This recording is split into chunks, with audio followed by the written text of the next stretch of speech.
Olá, meus amores, sejam muito bem-vindos à nossa aula sobre as queridíssimas doenças exantemáticas. Vocês vão ter a oportunidade de aprender sobre um dos temas que mais aparecem na prova de pediatria e também na nossa prática médica. Eu trouxe aqui um panorama rápido de como vai ser a nossa aula. Então, nós vamos estudar sobre as 9 principais doenças exantemáticas e vamos falar especificamente sobre cada uma delas. E claro que a gente vai trazer questões ao longo da aula para ajudar você a consolidar ainda mais o conhecimento. Eu só vou te pedir uma coisa: tenha o seu tempo agora. O seu momento agora vai ser valioso para conseguir absorver o máximo de informação possível e conseguir fazer o diagnóstico diferencial das doenças exantemáticas. Separa a água, o café, coloca o telefone no não perturbe e bora começar! E nada melhor do que a gente começar essa aula com sarampo. Pessoal, separa a canetinha colorida, coloca aí estrelinha porque essa doença é muito parito. Só para vocês terem uma ideia, no ano de 2023 ocorreu um aumento de 80% do número dos casos de sarampo comparado com 2022. Não sei se vocês acompanharam as notícias, mas muitos pais deixaram de vacinar os seus filhos e acabou acontecendo esse aumento expressivo do número de casos. E é por isso que essa doença aqui, ó, é tema quente para a sua prova de residência. Então, vem comigo. O sarampo, ele é do gênero Morbillivirus e pertence à família dos paramyxovírus. Eu queria que você decorasse que sarampo é igual ao parampo, o P de paramyxovírus, beleza?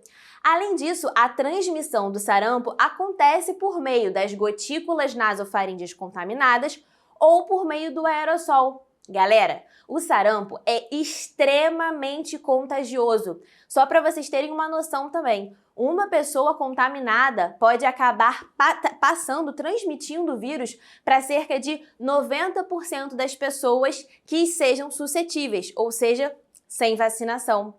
E é tão transmissível que, por exemplo, se o indivíduo contaminado entra numa sala, ele sai. Logo depois, entra outra pessoa nessa sala. Essa outra pessoa está sujeita a ser contaminada pelo sarampo, porque a sua transmissão acontece também pelo aerossol. Então, lembrem-se disso. Sarampo é uma doença extremamente contagiosa.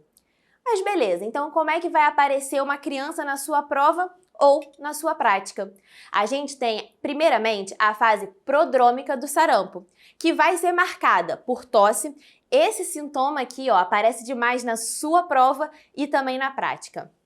Tosse, além disso, conjuntivite bilateral não purulenta e um sinal que vocês não podem esquecer porque ele é patognomônico. Ou seja, olhou para ele na prova ou na prática, pensou em sarampo na mesma hora, que é o sinal de Koplik. O sinal de Koplik, galera, nada mais é do que manchas esbranquiçadas que geralmente ficam aqui, ó, a nível de mucosa jugal, em região aqui de molar. Então, são lesões esbranquiçadas. Algumas vezes, olha ali na telinha, ó, tem um halo eritematoso ao redor. E na sua prova também pode aparecer umas lesões esbranquiçadas, azuladas ou acinzentadas. De qualquer forma, viu o sinal de Koplik, pensou em sarampo. E aí a gente sai da fase prodrômica e entra então na fase exantemática. O exantema do sarampo, ó, é um exantema morbiliforme. Porque lembra que eu falei com vocês? O exantema do sarampo, ele é morbiliforme, por quê? O gênero do sarampo, ele é Morbillivirus. Então, o exantema morbiliforme com sentido crânio-caudal. Geralmente é um exantema que começa aqui na região de implantação de cabelo, região de nuca e região retroauricular e depois se espalha por todo o corpo. Além disso, esse exantema, ele vai coincidir com o pico da febre.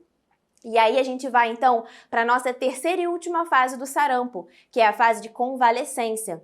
Essa fase é marcada pela descamação furfurácea. Furfurácea porque parece um farelo, então é por isso que recebeu esse nome. Lembrem aqui que o último sintoma a desaparecer do paciente com sarampo é a tosse. E aí, então, você já sabe reconhecer o paciente com sarampo. Como a gente diagnostica esse paciente? O diagnóstico pode ser, claro, pela sorologia, IgG e IgM, ou a gente pode isolar o vírus em secreções nasofaríngeas, na urina ou na saliva. E aí, então, uma observação que vocês só precisam lembrar também para a hora da prova é: se vocês verem sarampo na prova de vocês, a gente tem que lembrar que precisamos fazer a notificação compulsória em até 24 horas. Mas e aí, Betina, diagnostiquei a criança com sarampo. Como que eu vou tratar essa criança? Geralmente, o sarampo ele não tem um tratamento específico, galera. Mas os estudos, eles mostram que a gente deve fazer o uso de vitamina A para as crianças, porque parece reduzir mortalidade e também ajuda na prevenção das complicações. A vitamina A, a gente vai fazer uma dose no dia do diagnóstico e uma dose no dia seguinte. As doses exatas estão lá na sua apostila para depois você dar uma olhadinha, mas isso não é tão pareto assim, combinado? E aí então a gente vai para as principais complicações do sarampo. Eu queria que vocês soubessem duas complicações do sarampo: otite média e pneumonia. A pneumonia é mais fácil de decorar, porque o sarampo é igual ao parampo, que é igual então à pneumonia. E, gente, pensa comigo, geralmente morre mais criança de pneumonia ou de otite. Então, geralmente morre mais criança de pneumonia. Então, a complicação que mais mata no sarampo é a pneumonia. A complicação que mais acontece, que é a mais frequente, é a otite. A gente também pode ter outras complicações, como, por exemplo, doenças diarreicas e acometimento de sistema nervoso central. Atenção aqui, galera! Tem uma complicação que geralmente é pegadinha de prova porque é muito raro na prática. Ela é a panencefalite esclerosante subaguda. Essa doença geralmente ela pode aí começar a acontecer 7 a 10 dias após o início dos sintomas do sarampo. E por fim, a gente tem que falar que é super importante, pareto demais para sua prova, sobre profilaxia.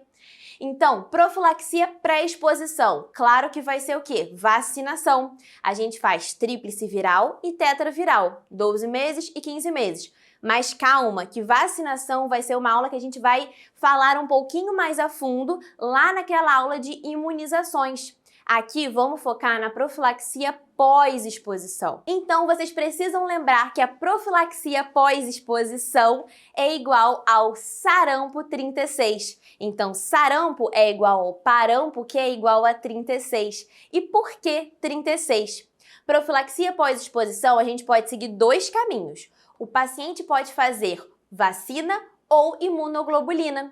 Então, quem que vai fazer vacina? Aqueles pacientes que tiveram contato com um indivíduo com sarampo e que, por exemplo, dividem a mesma casa, a mesma sala de escritório ou que estão na mesma creche. Essas pessoas vão fazer a vacina. E quem vai fazer, então, a imunoglobulina? Indivíduos que não possam fazer a vacina. Quem são eles? Menores de 6 meses, gestantes e imunossuprimidos.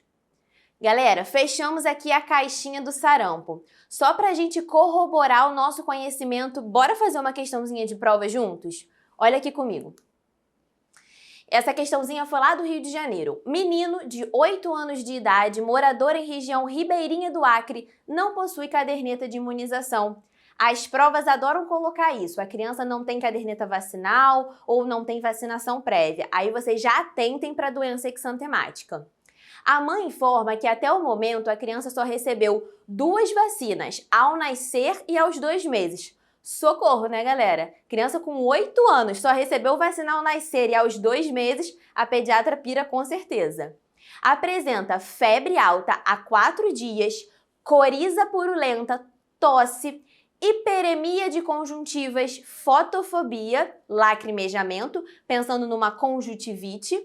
Além disso, olha aqui agora, ó, hiperemia de orofaringe, que repetiu a palavra hiperemia aqui, e com manchas branco-azuladas. Então, branco-azuladas, manchas em cavidade oral, vocês vão pensar em quê? Em manchas de Koplik, que é patognomônico do sarampo. Então, a gente marcaria sarampo e iríamos gabaritar. a nossa questão. Agora vamos abrir a nossa segunda caixinha. A nossa segunda caixinha é a nossa segunda doença exantemática.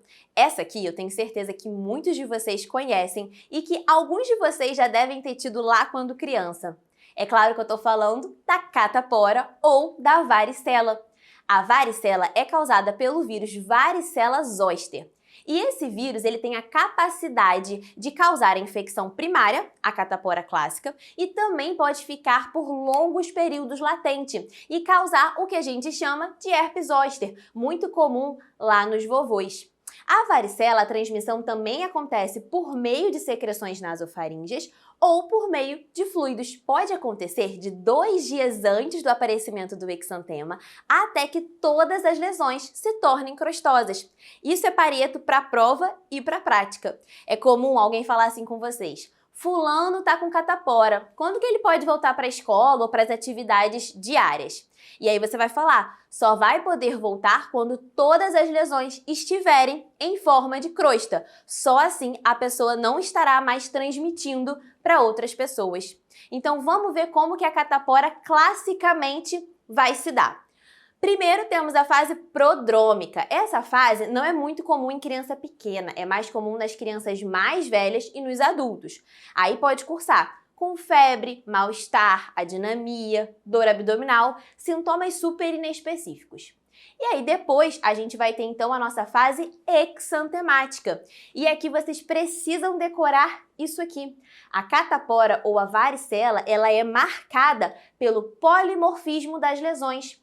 Polimorfismo das lesões nada mais é do que as lesões, elas estão em diferentes estágios. Então, você tem um na testa que é uma mácula, um na perna que é uma crosta, cada um está no seu momento de evolução. Por isso que eu falei para vocês que a criança só pode voltar à escola ou à atividade diária depois que todas as lesões estiverem como crosta. E vocês também precisam saber a evolução das lesões. Eu decorei uma frase que é bem idiota, mas me ajudou na hora da prova, que é o seguinte: meu pai veio pra cá. O M é a mácula, então é o início. M de mácula, o PA de pai é porque é a pápula, depois o V de veio, vesícula, e por fim, o último estágio é o C de crosta. Então, meu pai veio pra cá. Mácula, pápula, vesícula e crosta. É idiota, mas se ajudar você na hora da sua prova, eu já fico super feliz. E aí, então, além disso, essa fase exantemática é marcada pelo prurido, pela coceira.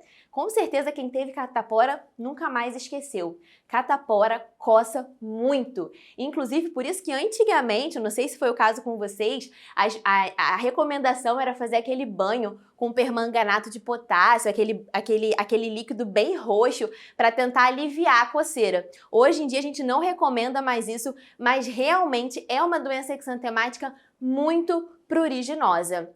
E a distribuição dela é uma distribuição centrípeta, que vai se iniciar em face, couro cabeludo ou tronco e depois vai se disseminar. Agora que a gente diagnosticou a criança com catapora, qual vai ser o tratamento? Existe algum tratamento para a criança com catapora?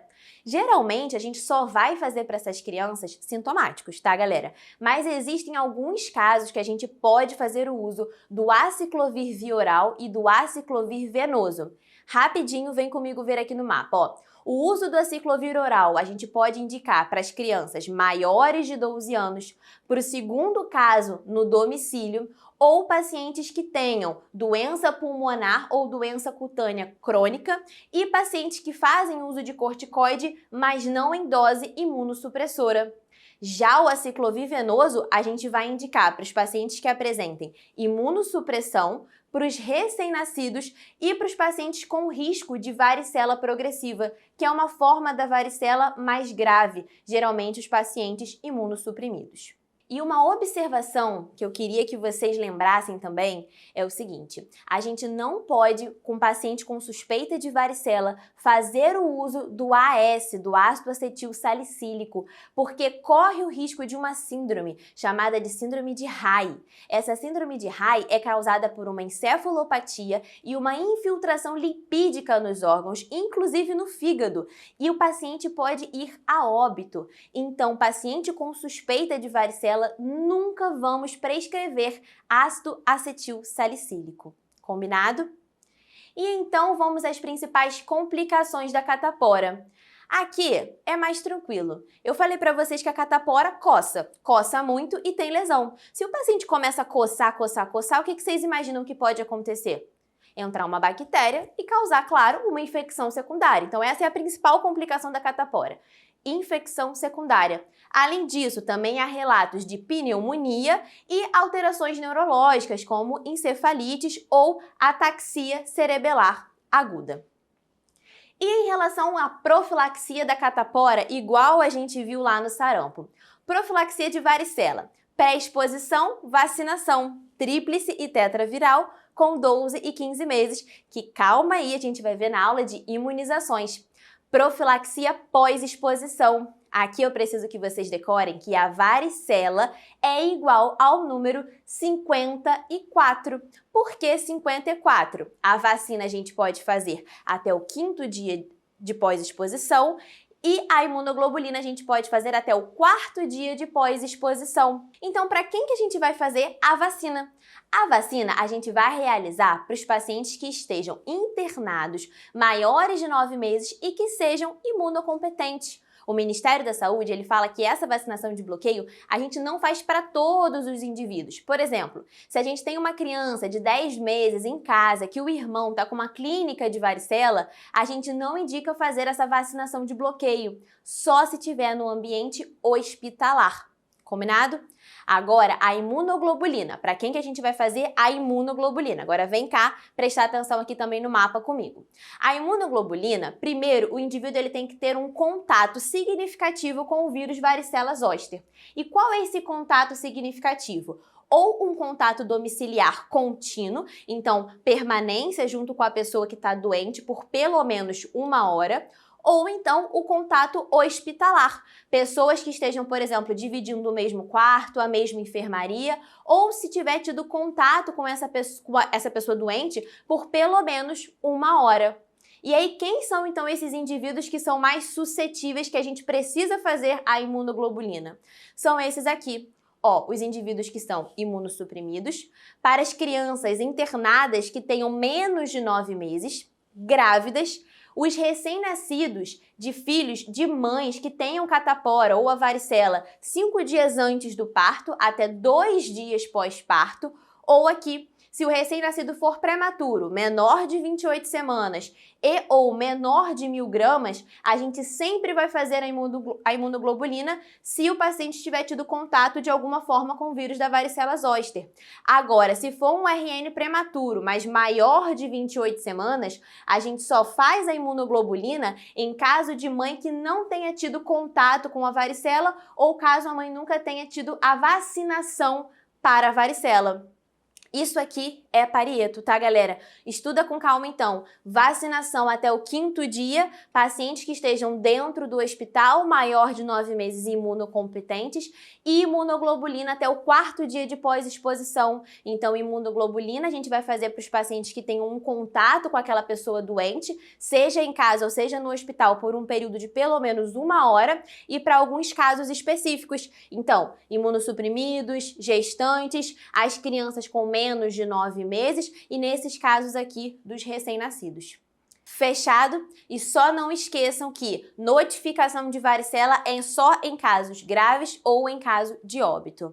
Bora ver uma questãozinha aqui também para consolidar mais um pouquinho o conhecimento? Até porque agora vocês já sabem sarampo e catapora. Lembra que sarampo é igual a parampo, que é igual a 36, e varicela é igual a 54. Não esqueçam desses números.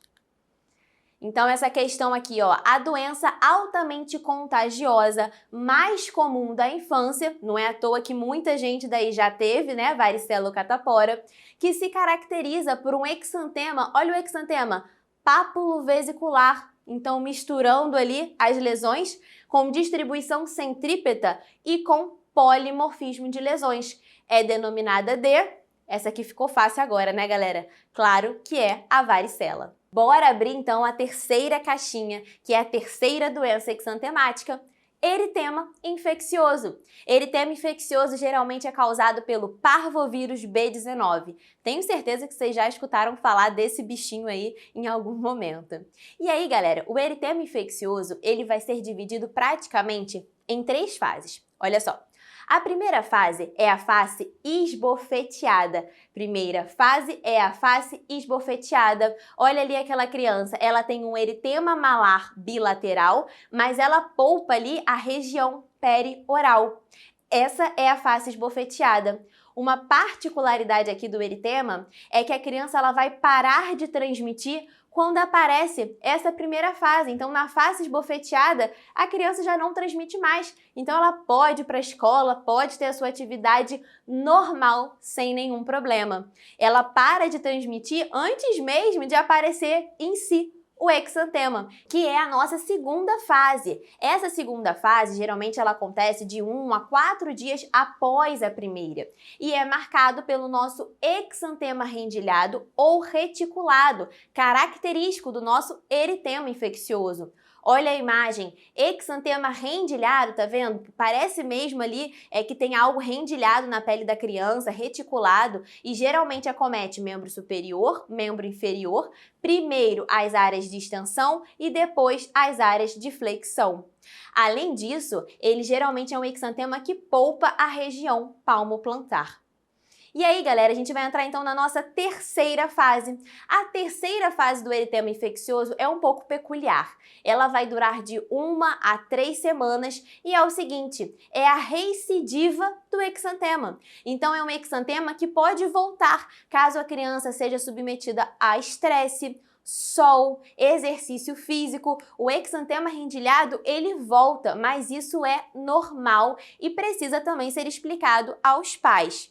Combinado? Agora vamos ver um pouquinho das principais complicações deste bichinho. Complicações: artralgia, artropatia, artrite e preste atenção aqui que essa aqui é a principal, crise aplásica. Galera, parvovírus tem tropismo pela medula, então pode acabar causando uma redução na produção da medula e gerando anemia. Lembra da anemia hemolítica, da anemia falciforme, que foi aquela aula que Ian apresentou para vocês? Vocês lembram que na anemia falciforme a gente podia ter crise aplásica por parvovírus B19?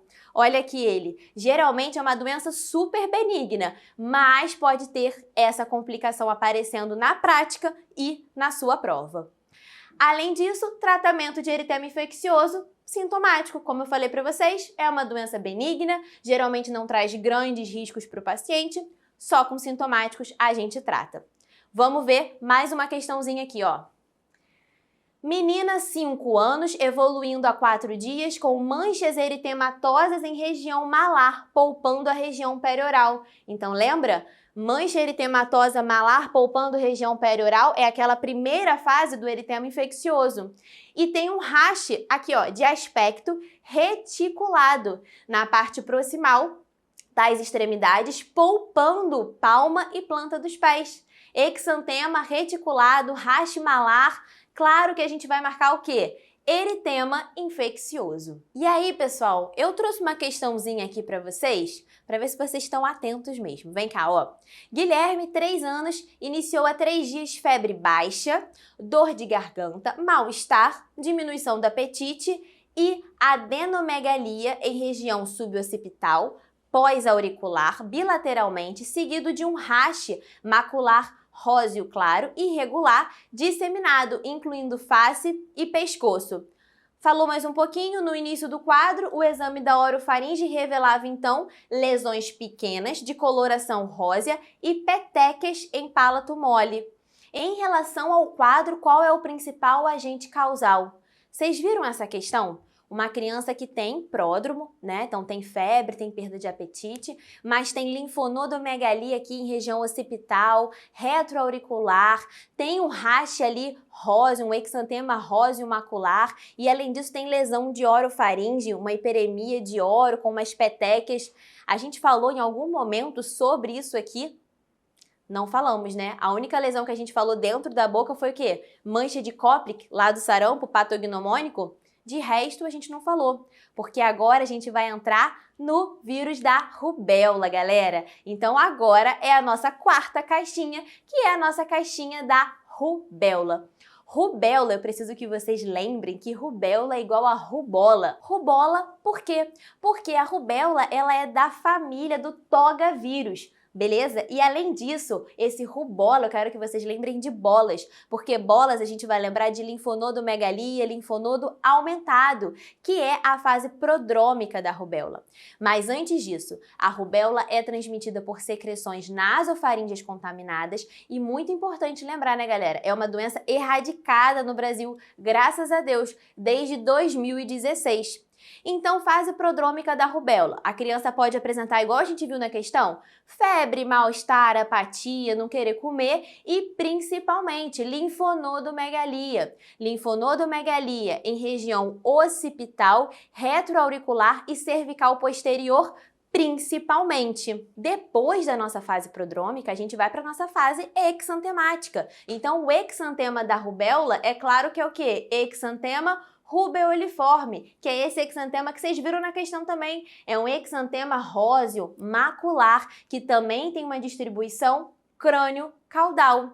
Além disso, existe um sinal aqui da rubéola que não é patognomônico igual no sarampo, mas que se aparecer na prova, vocês podem lembrar de rubéola. São as manchas de Forstheimer. As manchas de Forstheimer, então, são essas lesões, são essas petequias, são essas manchas avermelhadas que ficam na região de palato mole. Não é patognomônico, mas é muito sugestivo da rubéola. Então, agora que vocês já sabem diagnosticar a criança com a rubéola, clinicamente, como a gente faria o diagnóstico laboratorial? A rubéola, então, a gente poderia fazer sorologia, IgG e IgM, ou isolar o vírus por meio da secreção nasofaríngea ou até mesmo da urina.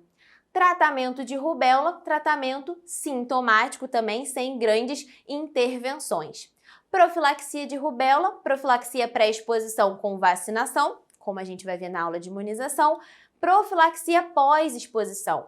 Profilaxia pós-exposição a gente vai fazer aqui só com vacina, nada de imunoglobulina. Então, profilaxia com vacinação até o 3º dia de pós-contato. E para quem que a gente vai fazer isso? A gente vai fazer isso para os bebês entre 6 meses e 11 meses de idade ou para os indivíduos que tenham um calendário vacinal incompleto quando a gente pensa em rubéola. Em relação às complicações da rubéola, olha ali, síndrome da rubéola congênita, artrite, encefalite ou trombocitopenia. Claro, galera, que a rubéola é uma notificação obrigatória imediata, mas graças a Deus está erradicada no Brasil desde 2016. Fechamos a caixinha de rubéola, bora para a próxima. Vamos abrir outra caixinha. Eu tenho certeza que vocês já se perderam aí na conta, né? Se é 1, 2, 3, mas a gente está indo já para a nossa 5ª doença exantemática, então já passamos da metade da nossa aula. Fica aqui comigo que está quase acabando. Agora a gente vai falar sobre exantema súbito. Exantema súbito é uma doença super comum na prática e por isso que aparece demais na sua prova, galera. Exantema súbito é causado geralmente pelos vírus da herpes do tipo 6 ou do tipo 7. E a transmissão geralmente acontece com gotículas de saliva do hospedeiro e é mais comum em lactentes. Então a gente brinca muito que é a doença do beijo no bebê. Todo bebê é lindo, fofo, gordinho. O que os adultos fazem? Pega o bebê no colo, dá beijo na bochecha do bebê, morde o bebê e aí acaba que a gente passa a nossa saliva contaminada para eles. Por isso que é uma doença tão comum desse período. E aí, galera, o exantema súbito geralmente é super benigno e a fase prodrômica dele é o seguinte: febre alta. É uma criança que apresenta uma febre altíssima, 39, 40 graus por 3, 4, 5 dias.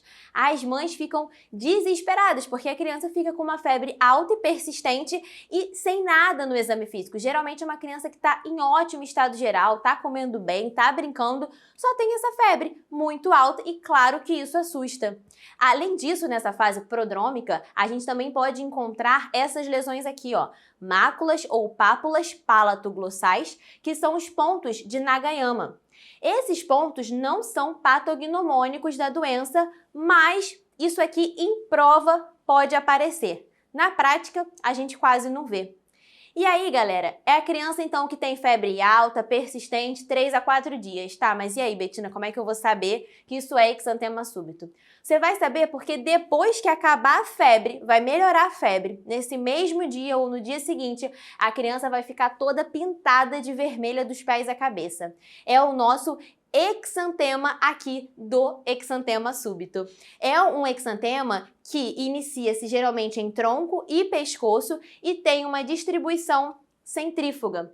E é isso, gente, a criança geralmente está em ótimo estado geral. Então, o tratamento para essa criança, que é uma doença super benigna, como eu estou acabando de falar para vocês, claro que vai ser o quê? Sintomático. A gente não precisa de nenhum tipo de intervenção maior.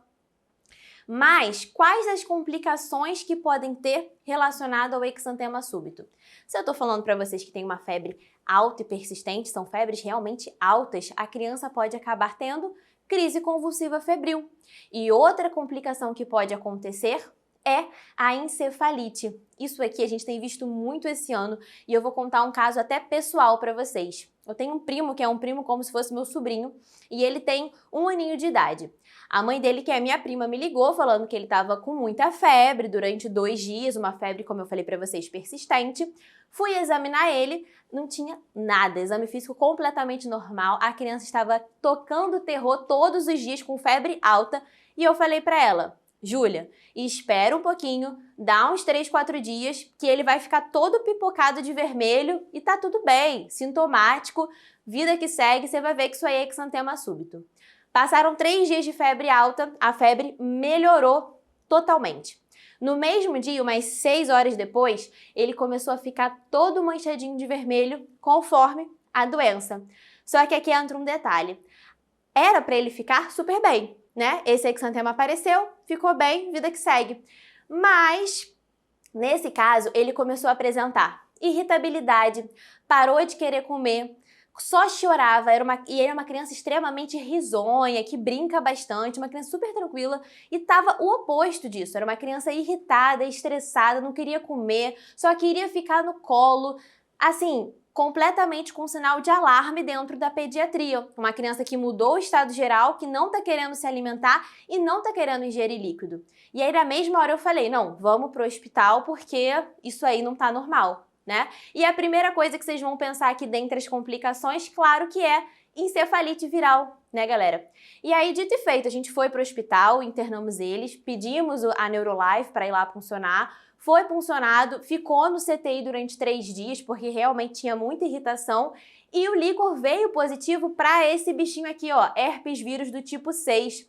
Então, geralmente, ó, exantema súbito é super benigno, a maioria das crianças vai passar por isso de forma tranquila, mas cuidado na prática e na sua prova, porque a gente tem visto muito esse último ano, então, nas enfermarias, positivar para encefalite por herpes vírus. Combinado? Tá aí uma das principais complicações. E agora, pessoal, a gente vai falar, ó, sobre doença de Kawasaki. Prepara a canetinha colorida, bota estrelinha, porque isso aqui é super parieto. Galera, doença de Kawasaki não é uma doença causada por micro-organismo como a gente tem visto anteriormente. Doença de Kawasaki é uma vasculite de médio calibre de etiologia desconhecida. Então, como que a gente suspeita da criança com Kawasaki? Vem comigo saber quais são os critérios diagnóstico. Aqui eu quero que vocês pensem o seguinte, a gente vai começar pela testa, depois a gente vai vir para os olhos, depois a gente vem para a boca, para o pescoço, para o corpo e, por fim, para a palma das mãos. Vocês vão entender agora. Criança com Kawasaki tem que ter febre, então a testa febre, por mais do que 5 dias. Além disso, tem que ter mais outros 4 critérios. E aí os 4 critérios a gente vai descendo. Então, a criança tem que ter hiperemia conjuntival, é uma conjuntivite geralmente bilateral, não purulenta. Vamos descer para a boca. A criança tem alteração na boca. Pode ter aquela língua em framboesa, língua em morango, pode ter fissura, pode ter um eritema de mucosa. Aí a gente desce para o pescoço. A criança pode ter linfonodomegalia, linfonodo maior ou igual a 1,5 cm, geralmente unilateral. Aí a gente desce para a pele, também pode apresentar exantema. É um exantema que geralmente acomete mais o tronco da criança. E depois, palma da mão. A criança pode ter eritema de palma da mão ou planta dos pés, ou até mesmo edema de palma da mão e planta dos pés. Assim ficou mais fácil da gente decorar Kawasaki, né? Então é testa, olho, boca, pescoço, corpo e mão. Febre, hiperemia conjuntival, alteração de cavidade oral, linfonodomegalia maior que 1,5 centímetro, exantema e eritema ou edema de palma de mão e planta dos pés. Fechado? Mas existe um detalhe em Kawasaki que é o seguinte: às vezes, a gente pode ter a doença de Kawasaki incompleta, que é quando a criança tem alguns desses critérios diagnósticos, 2 ou 3, mas não tem o quarto, ou crianças que têm febre por mais tempo, por exemplo, maior ou igual a 7 dias, sem outra explicação. Nesses casos, não tem como a gente não falar que é Kawasaki, mas não dá para dizer que é o Kawasaki completo. Por isso que se chama doença de Kawasaki incompleta. E aí eu trouxe para vocês a tabela, bem rápido isso aqui, porque não cai tanto assim em prova, mas nos últimos anos começou a aparecer com mais frequência, que são então os critérios diagnósticos para a doença de Kawasaki incompleta. Então, como eu falei com vocês, indivíduos que tenham febre maior ou igual a 5 dias, mas que preenchem 2 ou 3 daqueles critérios anteriormente, ou indivíduos que tenham febre maior ou igual a 7 dias. Nesse caso, a gente vai começar a rastrear eles. A gente pede VHS e PCR. Se tivermos um PCR maior do que 3 ou igual a 3 e um VHS maior ou igual a 40, a gente vai então rastrear outros achados laboratoriais. Por exemplo, aqui, anemia, uma plaqueta maior que 450 mil, albumina menor que 3, aumento de TGO, leuco maior ou igual a 15 mil, ou uma leucocitúria. Nesse caso, se o paciente tiver 3 ou mais alterações, ou se só tiver uma alteração, que é o ecocardiograma alterado, a gente vai tratar como se fosse Kawasaki. Agora, se é um indivíduo que lá em cima tem um PCR menor que 3, um VHS menor que 40, ou que não fechou os critérios ali da nossa tabelinha de 3 ou mais achados laboratoriais, é um indivíduo que merece ainda atenção, ele vai ficar em vigilância e se a febre persistir, a gente vai continuar rastreando para Kawasaki. Combinado? Agora presta atenção aqui. Isso aqui precisa estar medular. Principal complicação de doença de Kawasaki é igual a aneurisma de coronária. Então, medular. Complicação de Kawasaki, aneurisma de coronária. Claro que o principal exame que a gente vai realizar é o ecocardiograma. Agora, tratamento dessa doença. Tratamento a gente vai fazer com imunoglobulina. A dose é 2 gramas quilo. A gente pode realizar até o 10º dia de doença. E também vamos utilizar o AS, o ácido acetil salicílico. Lembra que eu falei com vocês que na varicela a gente nunca pode utilizar o AS porque pode causar a síndrome de Reye, que é aquela encefalopatia que pode gerar o óbito? Aqui em Kawasaki a gente precisa utilizar o ácido acetil salicílico. E aí inicialmente a gente utiliza doses moderadas a doses altas, até mais ou menos o paciente ficar afebril em 48 a 72 horas e depois a gente vai fazer uma dose de manutenção e a gente mantém essa dose de 6 semanas a 8 semanas se o paciente não tiver nenhuma alteração de coronária. Fechamos então uma doença importantíssima, mais uma importantíssima, né? Que é a doença de Kawasaki. Bora fixar mais um pouquinho esse conhecimento aqui comigo, ó galera. Criança de 2 anos e 10 meses com febre há 7 dias. Febre 7 dias. No exame físico, conjuntivite bilateral não purulenta. Além disso, exantema polimorfo difuso.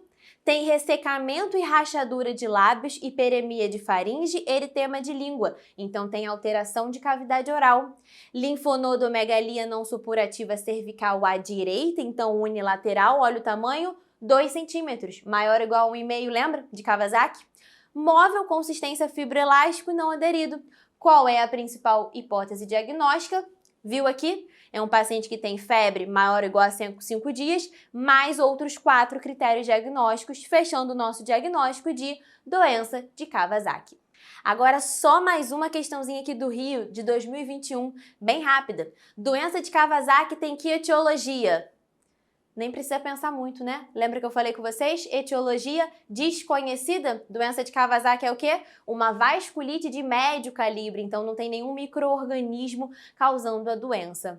Fechado? Fechamos então aqui de vez doença de Kawasaki. Agora, vamos falar sobre uma doença que é um diagnóstico diferencial com doença de Kawasaki e que começou a aparecer nos últimos 4 anos porque é relacionada ao Covid-19. Vocês já escutaram falar nisso aqui, ó, MISC ou SIMP, que é a Síndrome da Resposta Inflamatória Multissistêmica da Pediatria. Parece até um palavrão, né? Por isso que a gente simplificou com MISC ou SIMP. Aqui é uma doença de diagnóstico diferencial com Kawasaki.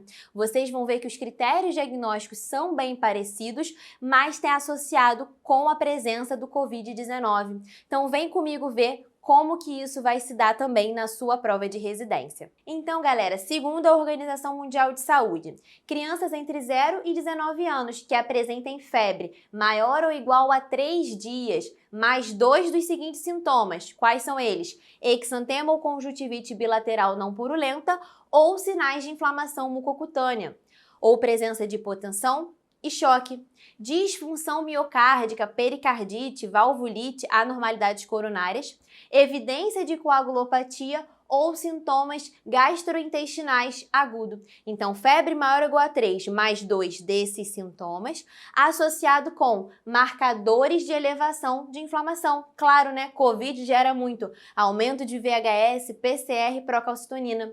Paciente também que não tenha nenhuma outra causa de inflamação microbiana e, obviamente, uma evidência positiva de Covid-19, seja por teste de antígeno, seja por sorologia positiva ou até mesmo pela epidemiologia, ou seja, com contato com alguém que tenha tido Covid-19.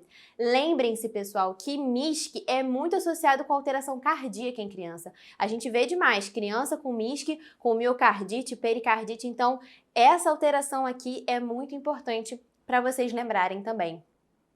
O tratamento da MISC consiste da gente deixar o paciente no CTI, monitorizado e com sintomáticos. Recentemente saiu uma nota de um novo tratamento para a gente realizar nos pacientes com MISC. E aí, então, vem comigo ver, ó. Somente corticoide para os pacientes de 0 a 18 anos que estejam internados e que preencham o critério de MISC. Então, corticoide se o paciente tiver entre 0 e 18 anos, preenchendo os critérios de MISC. Ou então uso de corticoide com imunoglobulina para os pacientes de 0 a 18 anos que estejam internados, que preencham o critério para MISC e preencham o critério para Kawasaki. Porque uma coisa não vai excluir a outra. O paciente ele pode ter os critérios de MISC e pode ter os critérios para Kawasaki. Então, se as duas acontecerem, e que geralmente na prática acontece, a gente vai utilizar corticoide e imunoglobulina. Mas se for um paciente que só fecha aqueles critérios que a gente falou anteriormente para MISC, vamos fazer corticoide se o paciente tiver internado. Fechamos então MISC, Kawasaki e esses possíveis diagnósticos diferenciais. Fica comigo que já tá acabando, eu prometo. Fechamos então MISC, Kawasaki e esses possíveis diagnósticos diferenciais. Agora vem ver aqui essas duas questõezinhas de prova bem rápido.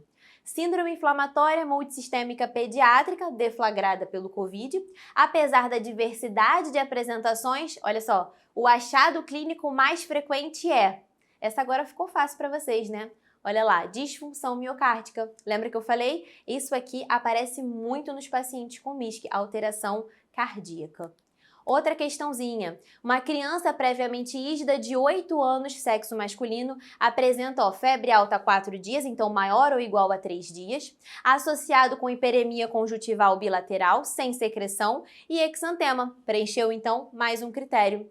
Hoje iniciou com dor abdominal e diarreia aquosa sem sangue ou muco. Fechou outro critério. Foram realizados exames com PCR aumentado, VHS aumentado. Opa, fechamos outro critério. E olha só, os pais tiveram Covid há 4 semanas, então tem a história epidemiológica positiva. Claro que a principal hipótese para esse caso seria a nossa síndrome inflamatória multissistêmica pediatra associada ao Covid-19. Foi, galera? Conseguiram entender então? Vamos agora para a nossa última parte da aula. Só estão faltando mais 2 caixinhas para a gente abrir de doença exantemática. E a nossa penúltima é essa aqui, ó, escarlatina. A escarlatina, diferente das outras, é causada pelo Streptococcus pyogenes ou o Streptococcus beta-hemolítico do grupo A, que tem também uma toxina piogênica. Ali, o pico de incidência é entre 5 a 15 anos e a transmissão acontece por meio de gotículas de saliva ou de secreção nasal. A criança como que vai se apresentar com escarlatina? A fase prodrômica é uma criança que apresenta amidalite, então tem dor de garganta, tem febre, pode ter placa de pus na garganta e depois a gente passa para a fase exantemática. E aí, ó, na fase exantemática, a gente vai ter um exantema que a gente fala que tem aspecto de lixa. A pele da criança ela fica extremamente áspera, por isso que a gente chama de lixa. Então é um aspecto micropapular, um exantema, melhor dizendo, micropapular, com aspecto de lixa, fica realmente bem ressecado. Se um dia vocês verem, vocês não vão esquecer. E é uma doença extremamente comum na pediatria. Além disso, esse exantema, a gente passa o dedo e ele clareia a digitopressão. E geralmente se inicia em tronco e pescoço e também tem uma disseminação crânio-caudal. Aqui na escarlatina existem 2 sinais que vocês não podem esquecer de jeito nenhum. Primeiro é o sinal de pastia. O sinal de pastia é a piora desse exantema na área de prega, de flexão. Então lembra que o P de prega, então é piora do exantema nessa área de prega, de flexão. E o outro sinal é o sinal de Filatov. Esse F eu quero que vocês lembrem de face. Então o sinal de Filatov, face. E aí a gente tem então uma palidez perioral marcada nesse momento. Então pastia é a prega, piora na flexura e Filatov é a face em que a gente vai ter essa palidez perioral. Além disso, a gente também pode ter inicialmente no quadro a língua em morango branco e depois a língua em morango vermelho. E o final da fase da escarlatina é marcada por uma descamação laminar ou lamelar. Além disso, pessoal, o diagnóstico da escarlatina geralmente ele é clínico, mas a gente tem como padrão ouro a cultura de orofaringe e também podemos ter o teste rápido da orofaringe. O teste rápido geralmente é o que a gente utiliza nas emergências, a gente faz o strep test, eu não sei se vocês já escutaram falar, mas isso é muito comum nas emergências, quando a criança está com dor de garganta, a gente suspeita se aquilo é bacteriano ou viral, a gente faz esse teste que é super legal, chamado strep test. A gente coloca o suave dentro da boca da criança, geralmente o médico mesmo que coleta, e aí algumas horinhas depois já fica pronto se está positivo para bactéria ou não. Mas o exame que é padrão ouro é a cultura de orofaringe, só que claro, demora muito mais tempo para sair esse resultado. E aí o tratamento a gente pode fazer até 9 dias, então, do início dos sintomas. Vamos fazer com penicilina G-benzatina, é a droga de escolha, ou também podemos fazer com penicilina oral ou com amoxicilina por 10 dias. Paciente que tenha uma alergia, podemos fazer azitromicina. Mas lembrem aqui que a azitromicina, ela não vai proteger contra as complicações da escarlatina. E quais são essas principais complicações? Isso aqui eu acho que vocês já devem ter visto em algum momento. Complicação supurativa, otite, mastoidite, meningite, abscesso faríngeo. Complicação não supurativa, 2 super conhecidas, febre reumática e glomerulonefrite pós-estreptocócica. Então, a azitromicina, ela não vai proteger contra o desenvolvimento de febre reumática, por exemplo. Nesse caso, por isso que a gente coloca, né, como tratamento de escolha a penicilina G-benzatina. Agora, presta atenção nessa questão aqui. Escolar, 7 anos, iniciou com quadro de cefaleia, vômito, febre alta 30 horas.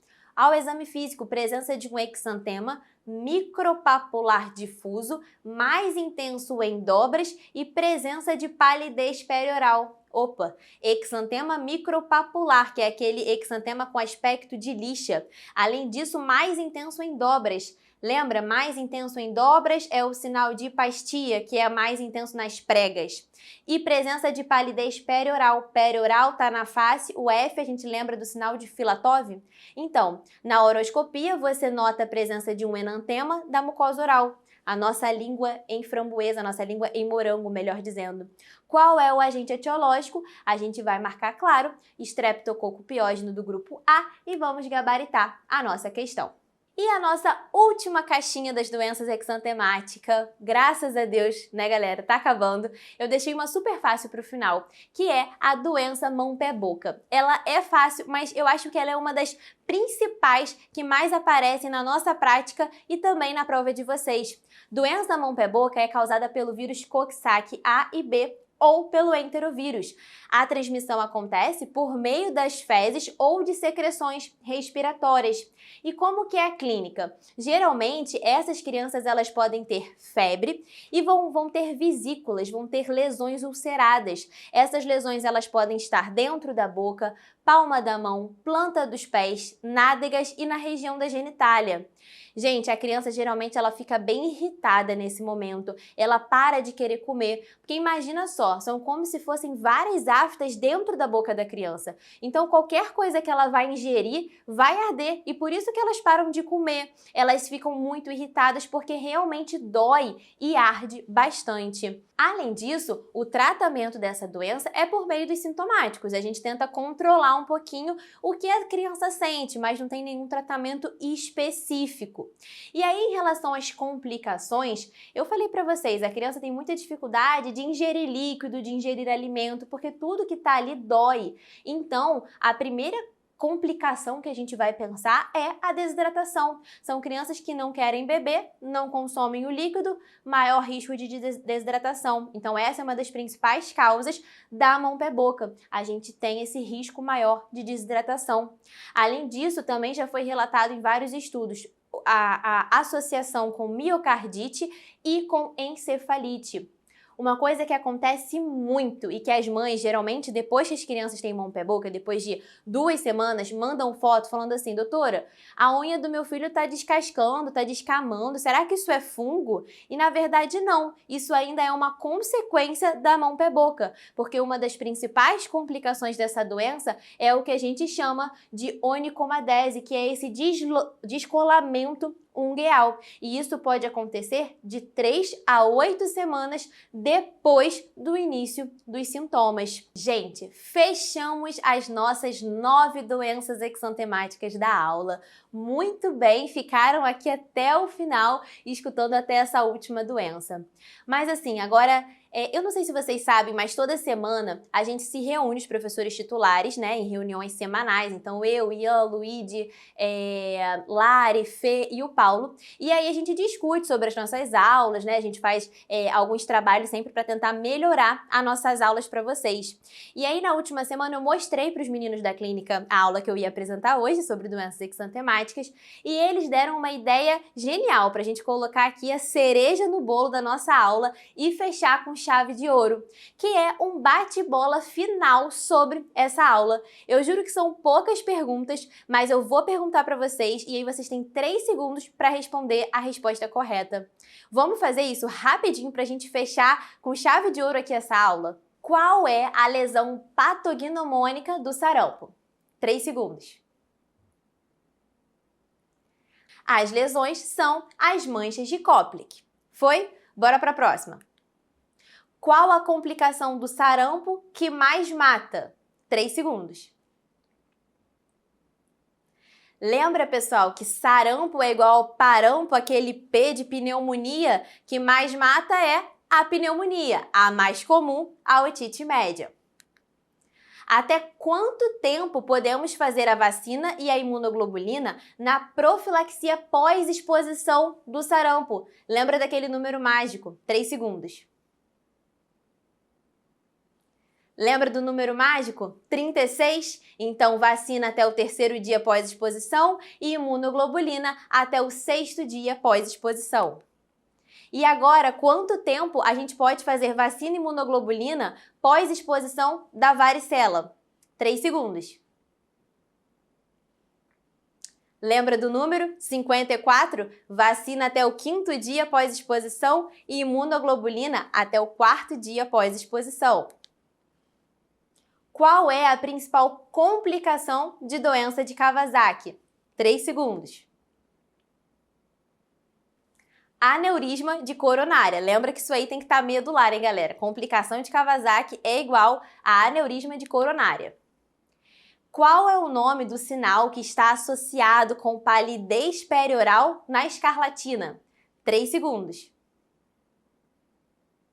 Lembra aqui? Palidez perioral, face sinal de Filatov. E qual é a doença exantemática que está associada com a face esbofeteada? Essa aqui pode ter dado uma certa confusão aí, mas lembra, face esbofeteada, eritema infeccioso, lá no início da aula, aquelas 3 fases. Fase esbofeteada é a primeira, depois exantema rendilhado ou reticulado, e a terceira fase é a fase da recidiva, quando a criança é submetida a algum tipo de estresse. Pessoal, fechamos aqui essa aula com a ajuda dos nossos meninos da clínica. Eu sei que são muitas informações, é muita novidade, mas vocês estão super aptos a gabaritar todas as questões sobre doenças exantemáticas. Não me decepcionem, eu tenho certeza que vocês vão mandar muito bem nessas questões. Com certeza vocês vão gabaritar elas e sair na frente dos concorrentes. Um beijo, foi um prazer e até a próxima!